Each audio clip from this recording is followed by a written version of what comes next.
Hello everyone, how are you doing? This is MD Tech here with another quick tutorial. In today's tutorial, I'm going to show you guys how to delete a partition on your Windows computer, specifically Windows 11 in today's tutorial. And without further ado, let's go ahead and jump right into it. So we're going to start off by opening up the search button down in our taskbar. Type in disk management. Best result should go back with create and format hard disk partitions. Go ahead and open that up.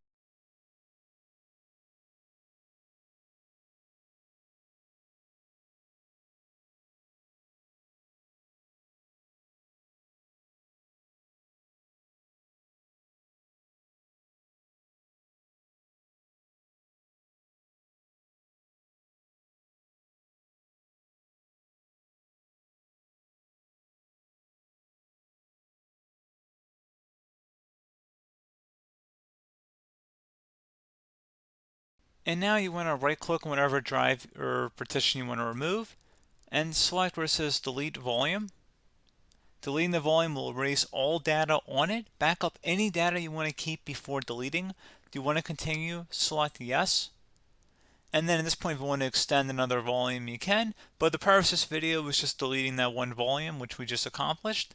So pretty straightforward process there, guys. Do hope that was able to help you out. And I do look forward to catching you all in the next tutorial. Goodbye.